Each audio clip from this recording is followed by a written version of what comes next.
Hello, everyone. I hope you're enjoying the Mental Health Festival 2025 as we enter our fourth session of the day. I'm Linda, one of your MCs, and I want to welcome you to What Really Counts, Measuring ROI of Mental Health Support. When it comes to mental health programs, utilization numbers are, of course, a very common metric, but are they enough? True impact goes beyond participation rates. It is also about utility, about outcomes, and meaningful change for individuals and organizations alike. In this session, we'll be hearing from an amazing panel of leaders who are challenging the status quo and truly building mental health support that works. I'd like to invite our moderator, my amazing colleague Izzy, on the stage first. Izzy is Intellect's Client Success Manager with extensive experience as a Master of Organizational and Industrial Psychology graduate. She is on a mission to tackle the intricate relationship between occupational stress and psychological well-being. We also have three expert speakers joining us today. Izzy will introduce them in detail, but to give you a little bit of a preview, we have Daniel Angus, Deputy Commissioner at the Mental Health Commission of New South Wales.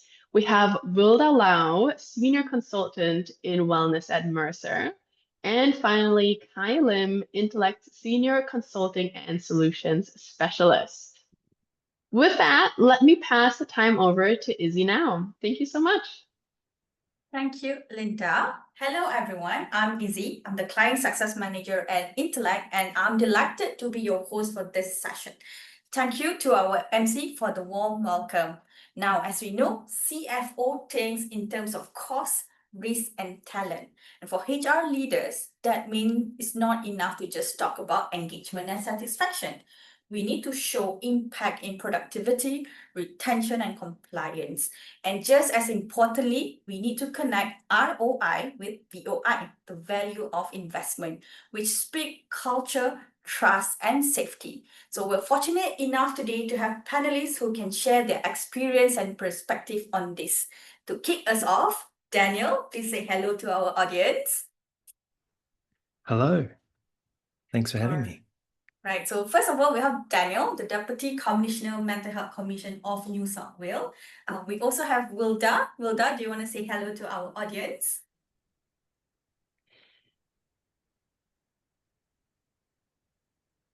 Hello, everyone. Just having a little bit of camera issues, but really nice to meet everyone today over online.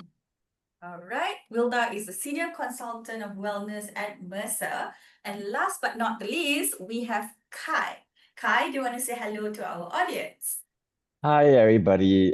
Pleasure to be here today. My name is Kai, and I'm very excited for the conversations that we will be having later on today.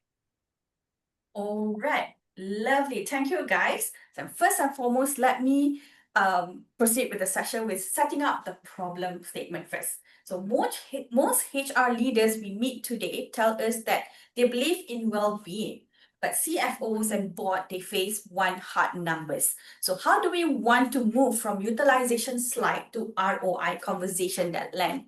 Today's session is designed to be interactive, and we want to hear from you as much as we want to hear from the panelists. As you can see on the screen, to participate in our poll EV today, you can scan the QR code using your phone, tablet, or laptop. You can scan the QR code and you can enter your name or remain anonymous to participate in the poll session today. Let's give it a couple of seconds for people to respond to the poll EV.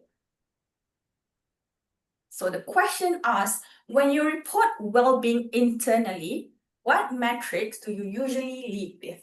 We have utilization, employee satisfaction, cost saving, productivity impact, and also risk and compliance. Looks like employee satisfaction is the highest, followed by utilization. Let's give it a couple more seconds. Right, it's increasing there.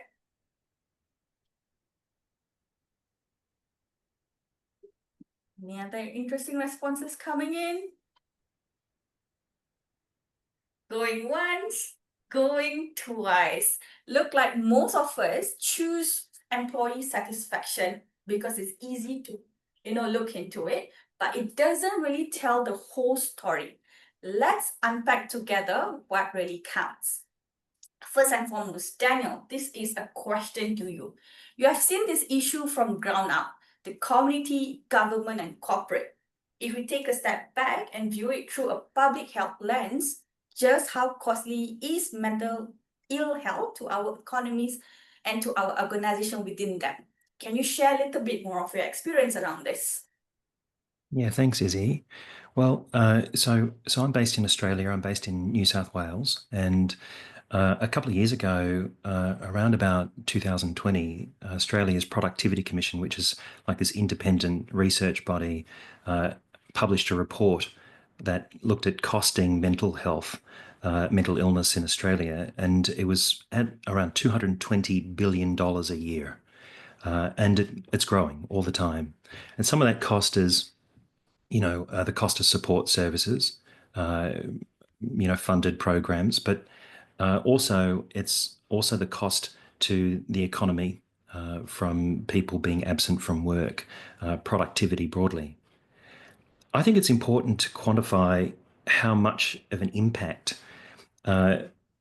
mental health is having on our community.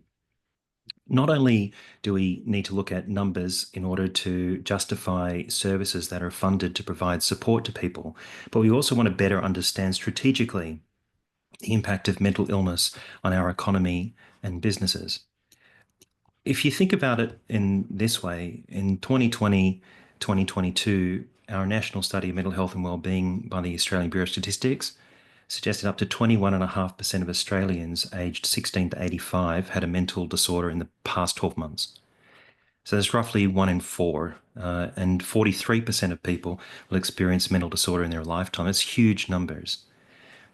And if we then combine that with the notion that more than half the population of Australia, so about 54%, are engaged in part-time or full-time employment, and another 22% are considered casual employees. Therefore, a large sector of the workforce will likely encounter a mental health problem over the course of the year and will likely encounter a mental health issue over the course of their lifetime. And so when you talk about the cost of being $220 billion, and of course it's growing all the time, the cost of mental health care, so that includes things like hospitalizations. So in Australia, the average length of a stay in a hospital for a mental health issue might be 2 weeks, and so it could be up to $1,600 Australian a day. But there's also the cost of business and the economy in the way of lost productivity that we were talking about earlier, absenteeism. Consider also the unseen consequences of a worker who has reduced concentration or reduced attention or reduced creativity, who is unable to attend work or perhaps even decides to leave the workplace. Consider the cost involved in recruitment or lost knowledge to the organisation. It's hard to put a precise figure on the cost of mental illness, but what we do know is that it is in the billions and it's growing all the time. I just want to make a last point on that, and that is like if you think about a broken arm or a broken leg in healthcare, and you think about the time that it takes for that arm or leg to heal, and that might be in the hours, and if it was 8 weeks, it could be 1,000 hours or more. What would happen if we didn't look after the broken arm or the leg? Would it get worse? And you consider now, for example, a metaphorical broken heart or a mental health condition like a psychological injury. You can't see it as clearly as a broken arm or a leg, but it goes untreated and unseen for days, weeks, months. And the impact, imagine the impact that has potentially on a workforce. If you have a broken arm, you sort of know about it straight away. We can see it. Often workplaces provide a lot of support to an employee, but a psychological injury, something that's less seen, often doesn't get the same amount of support. In fact, sometimes the individual themselves aren't even aware that they're experiencing an injury. Maybe I'll pause on that point, Izzy. All right, nice one. Give us a little suspense there. But thank you so much, Daniel, for sharing that. And that is actually a powerful reminder that mental health isn't just about individual well-being, but it's a challenge that costs economy billion and affect organizational productivity and resilience. But as many of us know, turning that reality into true board-level buy-in is not always straightforward. Our next conversation takes us right into the CFO mindset, and we've got the perfect panelists to guide us there. Wilda, you have worked with insurers and corporate leaders. In your experience, what gets CFOs and board actually to buy in?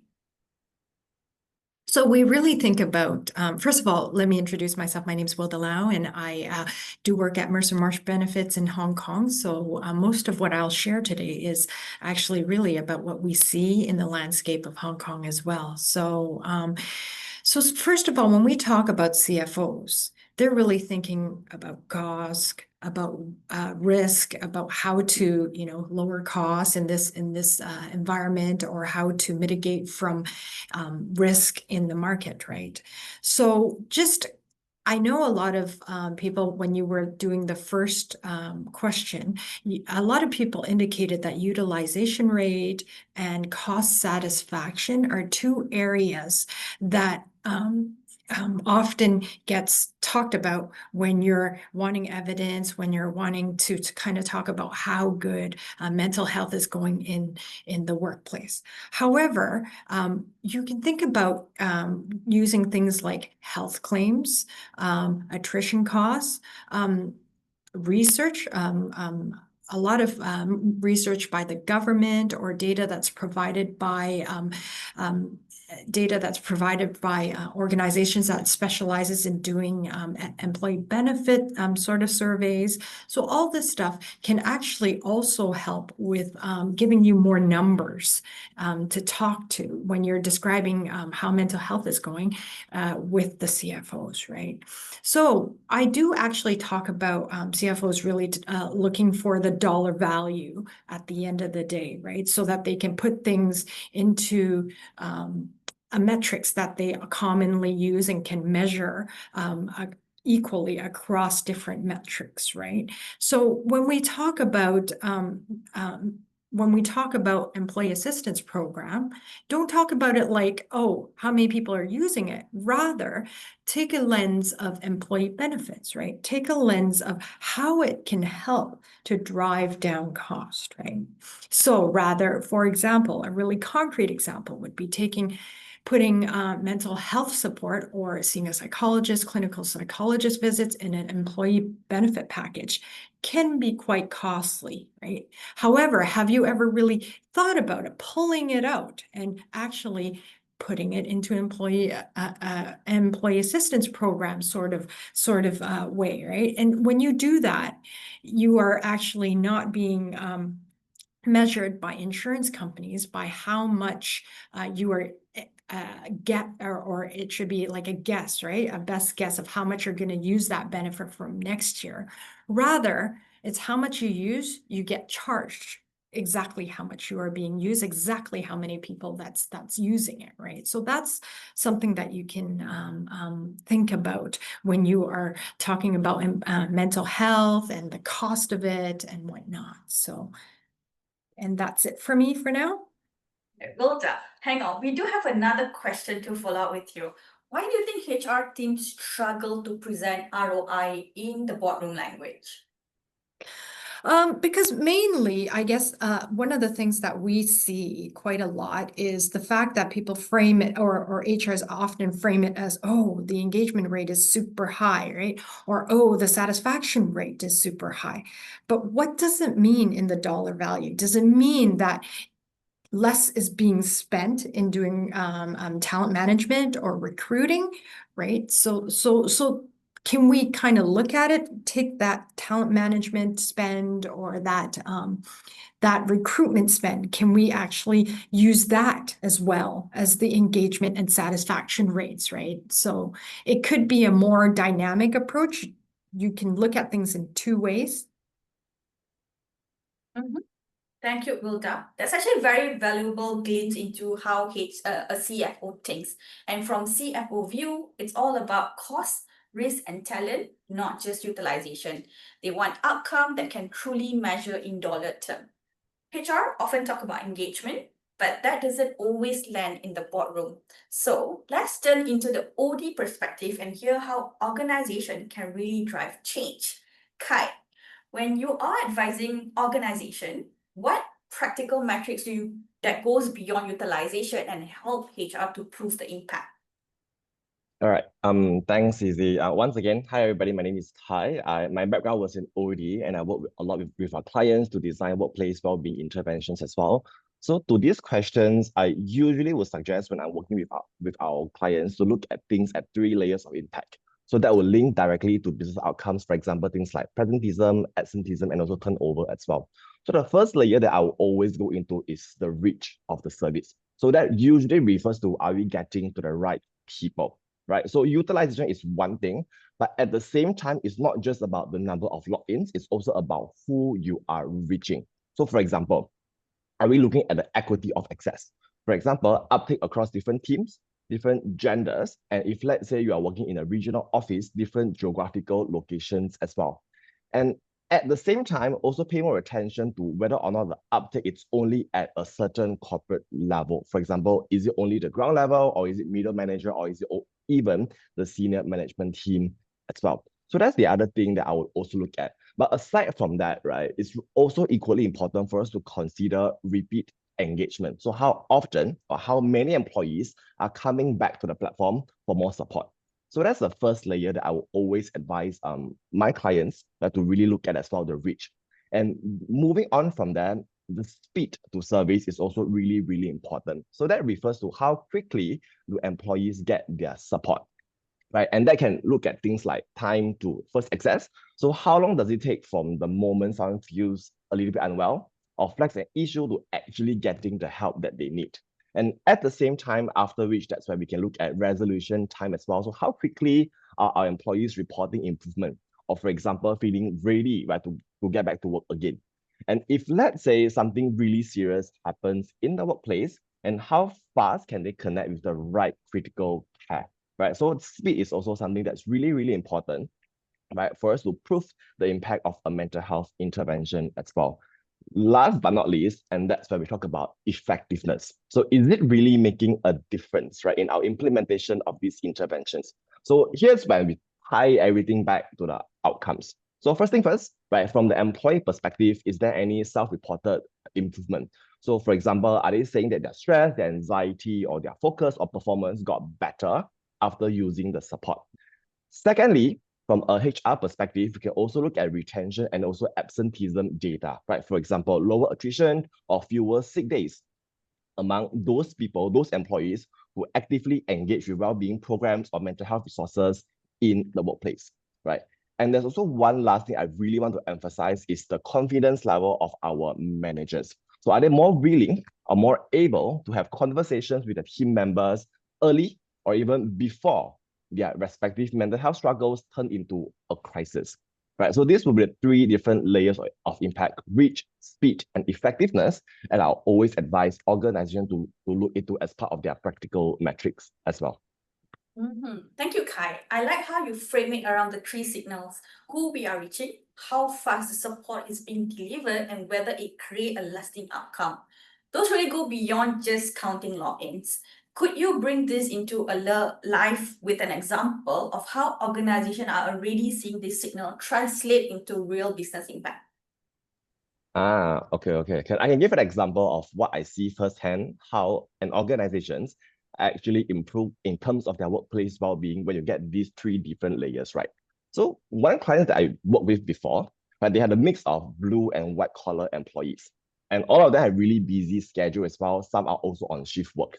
So that usually would mean that reach is a challenge. And reach was really the challenge that the client was also facing as well, right? So that's when essentially, when we are looking at a digital platform that will allow us to scale, right? Not just within the own local office, but scale globally, regionally as well. It also means that access became more accessible, more inclusive, and easier for employees to access as well. So no matter where, no matter when they are working at, right? And with a digital platform, that's when potentially there will be a lot of proactive learning, more modules on the platform as well.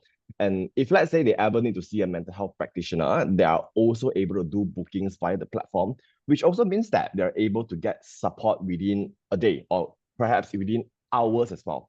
And at that same time, they also encourage other people, other employees within the company to also try out for the same. Because let's be real, imagine that you are falling sick today and it has to take you a week to see a doctor.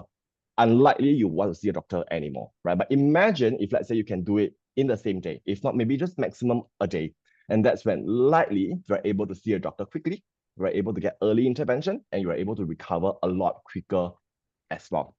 Right. And with all this in place, that's when we are really, really able to see the effectiveness of these platforms, of these interventions as well. So that's when it will translate into the well-being score and the attrition data, which I also saw in the clients that I work with quite recently. Yeah. All right. Thank you for sharing that, Kai. Now, I would like to bring the audience in here. Whether leadership in your organization challenge you on ROI, which angle tend to be the hardest to prove? We have presentism, productivity, cost saving, retention and turnover, risk and compliance, and culture and engagement. Looks like we already have responses. 46% voted for culture and engagement, but let's give it a couple more seconds to see if this data will change in a little bit.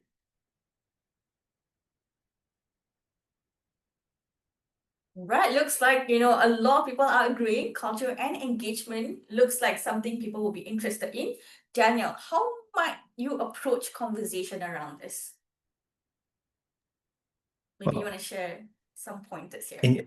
In terms of culture and engagement, well, I mean, I think that we can use employee engagement and wellbeing surveys to score it, and I think that we can also measure participation rates to quantify cultural shifts relative to the spend.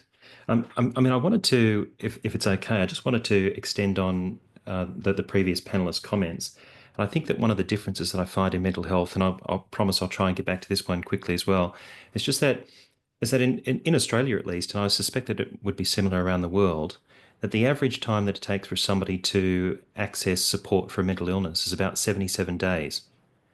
And so if you compare that to the average time that a person takes if they've got a physical injury or an illness, it's under 2 or 3 days, depending on where you are in the world and what your circumstances are. And so one of the difficulties that we have is that mental illness doesn't discriminate. It can affect anyone and everyone. And often, if it goes unsupported, and I hear the panelists talking about early intervention, if we're not proactively looking for it and assessing for monitoring it, asking questions about it, then we sometimes don't even know that it's happening. And so in that 77 days on average, we're seeing drops in productivity, drops in utility rates, absenteeism, and so on. And so I think that it's really great that we're talking about this topic. And in looking at cultural change, per what people were saying, I think that we should be looking at regular surveys that we're putting out to stuff. Now, I don't know if I've answered your question, Izzy, but I was just taken by the comments earlier. Right, thank you for sharing that perspective, Daniel, and thank you all for weighing in. So the poll shows that there's no single way to prove an impact. Sometimes it's productivity, other times it's cost saving, retention, compliance, and each needs a different approach. But here's the challenge. Not everything will fit in the spreadsheet. Safety, trust, culture, for example, and these are not soft metrics. And that's where VOI, the value of investment, comes in. CFOs will always want to see cost saving and productivity gain. VOI then complements ROI by capturing those harder to measure variables to drive long-term performance. So with that in mind, I want to hear from the three of you. How should HR leaders think about balancing ROI with VOI and making this case for the boardroom? Maybe Daniel, you want to start first? Yeah, thanks, Izzy. I mean, I want to acknowledge that I don't think human beings are machines, that we're human beings. I think it's really encouraging that we're seeing a greater balance between operational and financial considerations and having that alongside longer term assessment of value. if I use an example in my client work, so I also practice psychology in a practice here in Western Sydney. I often help individuals differentiate and balance between goals and values, right? So goals being defined as measurable objectives, and values reflecting on how we want to show up in the world, like being a good parent or a leader. Values are a part of a lifelong journey, right? While defined returns are tangible objectives. So both are important. We want to have goals, but we also want to have important values. In the context of HR and mental health investment, I think considering a company's reputation, its capacity for innovation, or the opportunity to contribute meaningfully to the sector, I think can enhance both engagement and productivity, ultimately supporting profitability. I'd also say that in my state, we also have seen reforms to safe work practices. So psychosocial safety is often considered lesser to physical safety. Again, similar to what we were talking about around broken arms before, and I don't mean to say it like that, but I think that it's, when you, it seems to me that when you can see something visually, that we tend to prioritize it. It's in front of us. And so I think that it's taken a lot of work and time and advocacy in the sector to see psychosocial safety being considered as important as physical safety within the workplace. And so, for example, Australia's work health safety laws now hold employers accountable for psychosocial safety. So employers need to show that they're proactively managing risks to employee well-being as well. Thank you, Danny, for sharing that. Wilda, what about you? What are your thoughts around this? So it's really what we've seen throughout the 3 or 4 years that I've been here at Mercer is actually a lot about how ROI and VOI is actually coming together actually quite well, right? So when I first began in the wellness space at Mercer, everyone was doing a lot of physical workshops here and there, but not really putting it together as a strategy or a long-term sort of view, right? So as we progress, I think in the last 2 or 3 years, last year or two, the landscape has actually changed quite significantly, in a sense that HRs are starting to look at, hey, let's put all our, these separate workshops. Let's actually start looking at it in a totality sort of view, and at Mercer, we actually encourage HRs to actually take that a step further. Look at your data, right? Look at the data in terms of your claims data, the market data, as I was talking about, and really build something that's data-driven diagnostics, right? So when you look at the data, data doesn't lie, right? What are people claiming on? What are even your employee satisfaction survey, what are they talking about, right? When you take these various pieces and put it together, and put a program, a wellness strategy in place, it actually bridges the value of the investment quite well, in a sense that at the end of it, when you do another survey, be it employee satisfaction survey or review your claims, you will see that there is actually a change, right? The gap between what employees were looking for at the beginning of the journey and the gap between and where you are at the end of or where you are at the second part of the survey is the change, right? Often you see employees telling you that they are valuing some of the changes that have been implemented, right? So, and that automatically also shifts culture, and it shows the CFO, hey, the investment that you made in day one, this is the value we're grabbing off of it. So thank you for sharing that, Wilda. And next, Kai, as an OD person, what would your recommendation be? All right, thanks, Izzy. I just wanted to share a little bit more about what I thought about the poll earlier, because I remember that culture and engagement was the most selected response from the audience today in this session. And culture engagement, it's a very classic VOI measure. So what that usually means is that they don't really translate very clearly into a spreadsheet. You can't really put a number to it to prove that the investment was really like returning like a profit as well. But at the same time, VOI measures like culture engagement, they're also some of the strongest predictors of long-term performance. So what I would really, really encourage or suggest everybody here to do is that shifting the conversations from lagging indicators to leading indicators. So that I'm referring to things like psychological safety, engagement in the workplace, well-being, or burnt out as well, right? So that usually means that you are using these measures to guide the conversations together with the support of the ROI numbers as well, right? The challenge is that, when we're talking about VOI and things like that, it's very hard to measure. And I'm very sure most of us in the session today can relate to that as well. And they are not really easy to measure in a consistent and also credible way as well. So that means that we have to really, really frame the storytelling really nicely to link it to the business outcomes.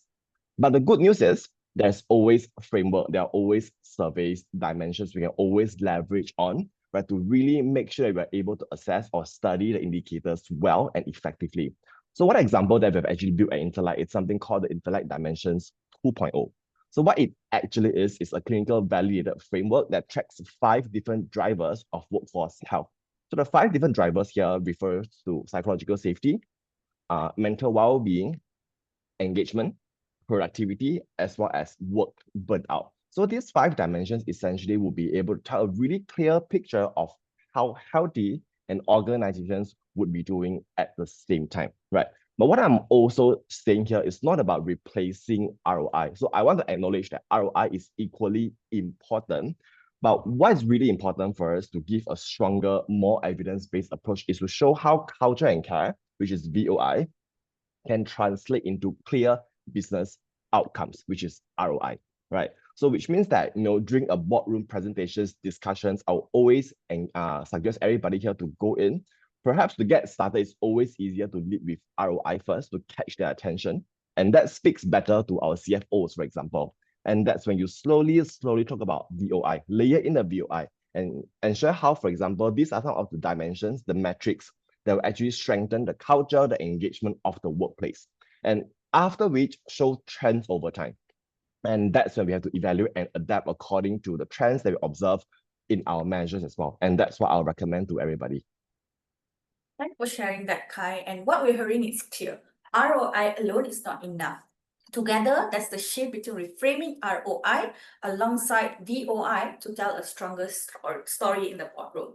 Now, let's make it even more practical. To wrap us up, let's do a quick lightning round.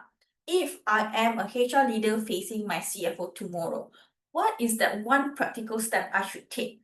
Daniel, maybe we can start with you first. I'd say probably start with a small, maybe a measurable pilot or proof of concept investment in mental health. And so you might start with something that you can model. So for example, you might have increased access to counselling or flexible work and track that engagement over time. I also think that there's a lot of information available, a lot of data, a lot of research that's available internationally, but perhaps around the world as well. In my country, there's a huge amount of data on Safe Work New South Wales through the Mental Health Commission. But I also note the Productivity Commission report that I referenced earlier for our country. And I think use it. There is a huge amount of evidence base already that looks at the impact of mental illness. And so I think data exists, and I would look at starting with a small, measurable, impactful project. Wilda, maybe from a CFO point of view, what recommendation would you give me as a HR leader facing my CFO? Wilda, you're muted.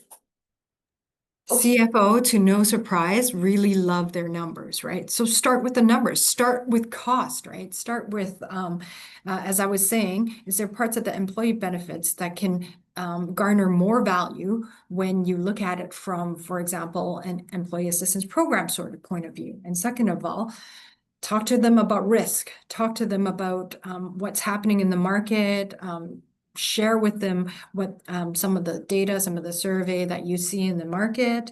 And then last but not least, the retention rates actually is quite a big,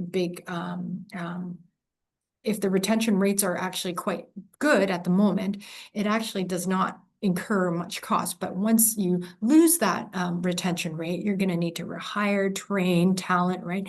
That all actually takes away from the productivity that the CFOs are traditionally looking for or needing to look for when they talk about numbers, right? So that for now is a short three things that we would look at, or I would recommend looking at. Thank you so much for sharing that. Kai, what is your opinion and recommendation would you give the HR leader? I would say from today onwards, don't just track utilization. So don't just look at how many people are engaging the platform, but also tracking the outcomes as well. So remember the 3 layers of impact that I was sharing earlier, right? So those are the few things that we can all get started with.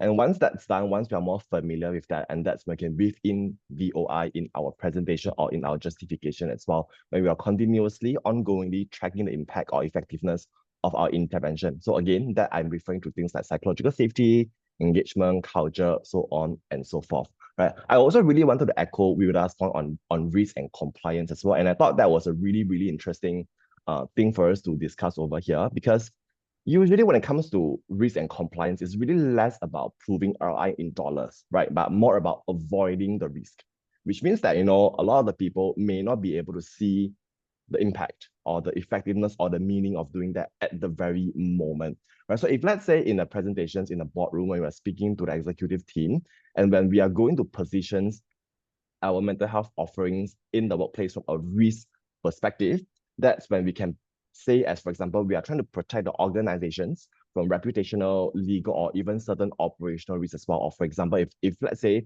someone doesn't feel well, and then that's when they will be absent from work, or potentially there's also presenteeism as well. And having that would also help us to minimize that future risk that might come. But if let's say we don't proactively address those ahead of time. Yeah. So those would be the few things I would end with. Yeah. Thank you, Daniel, Wilda, and Kai for sharing powerful insight and practical tips. We've covered a lot of ground, from ROI in dollar term to VOI through culture, safety, and trust. Now, we'd like to hear from you. So we'll open the floor for question. What is on your mind?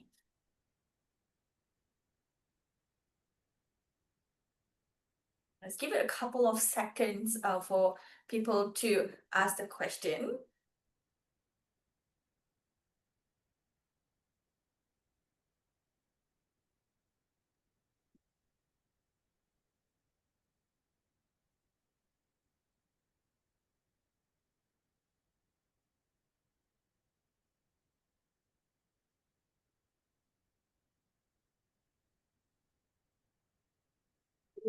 Right.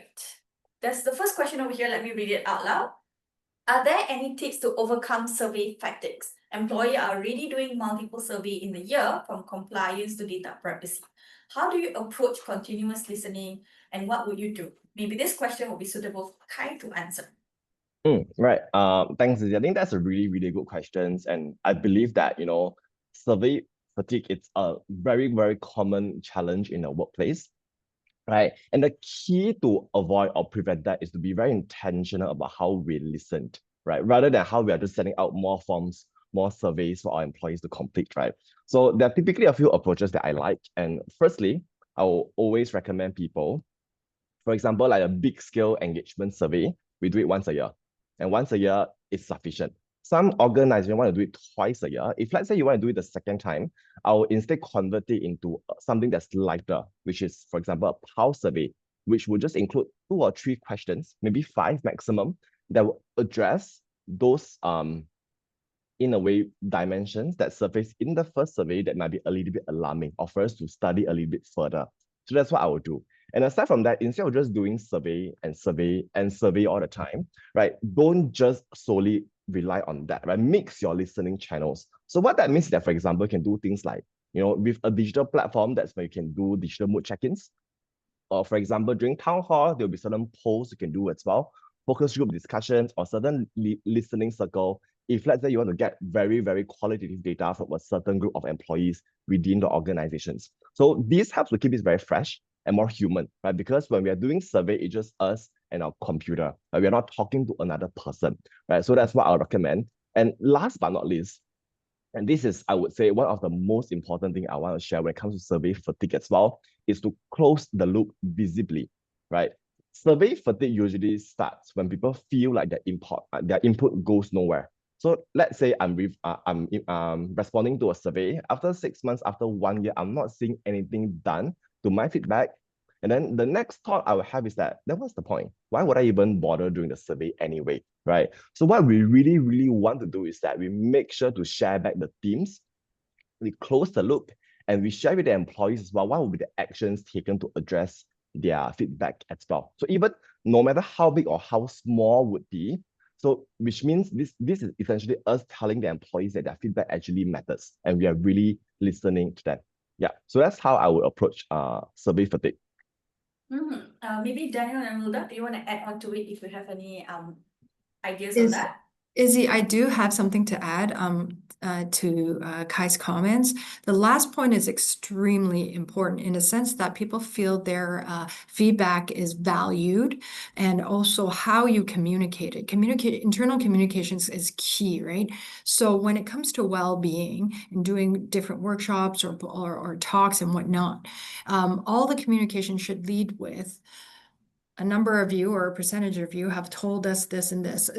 It needs to be a constant reminder that they're being heard, right? And why certain well-being programs are driven the way they are should always tie back to the survey that they do. So it gives it more power, more employees will feel that their feedback is valued, and so on and so forth. Right. Thank you so much, Wilda. There's another question to ask the panelists. What are common social ROI numbers you cite in the workplace setting? WHO often cite 1 million investment in mental health care, but do you guys have any idea that you can share with our audience, especially for return to work? Any recommendation on these questions? Do you guys have any insight?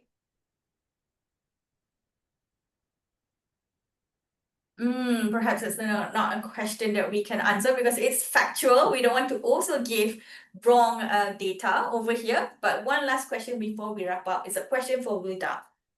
How do some of your clients calculate ROI apart from thoughts of dollars and utilizing services in the X amount of time?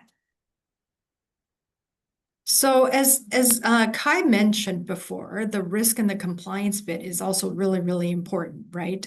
So one of the things to highlight that is the dollar not spent yet, right? So what would it cost if mental health issues should happen at work and there was no protection or nothing to kind of support it, right? So that's there's reputational risk that's involved. You don't want to be at the headline of any newspaper or a TV program.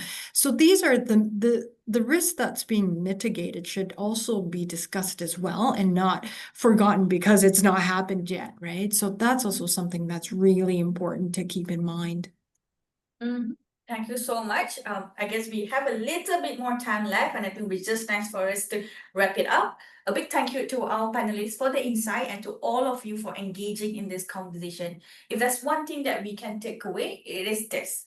Well-being isn't just something nice to have, it's measurable, defensible, and business critical. Utilization is only a starting point. ROI is just about proving an outcome, but it's VOI that's proving culture. And with that in mind, let's move on with the next agenda for today. Over to you, Linda. Thank you so much. Thank you, Daniel, Wilda, Kai, and Izzy for such an insightful and very passionate discussion as well. I appreciate it. I think today's session has given all of us a new perspective on really what success looks like when it comes to mental health support. Before we head over to the next session, which is called Designing for Neurodiversity, how to build spaces that work for everyone, I do have a couple of housekeeping notes. If you're curious about how to measure the impact of mental health initiatives, we've created a practical guide to help you calculate ROI and make a stronger case for workplace well-being. Check it out by clicking the Resources tab at the bottom bar, and you'll see the link to download that guide. If you're looking to rewatch this session, personally, I want to go back. I want to listen to a few of those answers one more time. The recording will be made available on the events platform and, of course, also on the Intellect YouTube channel. Please help us fill out a short survey as well. It'll appear after this session ends. We would love to take your feedback into account for shaping any kind of future events as well. Okay, that's all for this session. Please join us in our next session, Designing for Neurodiversity, How to Build Spaces that Work for Everyone, where our panel will share really practical tips for building more inclusive workplaces. For those of you who are new to Zoom events, we will need to go back to the Zoom events lobby and click the Join Now button beside that session title. We've also dropped the lobby page link in the chat just now for easy access. Thank you once again to our amazing panel, and thank you in the audience for joining us, and we'll see you in the next session.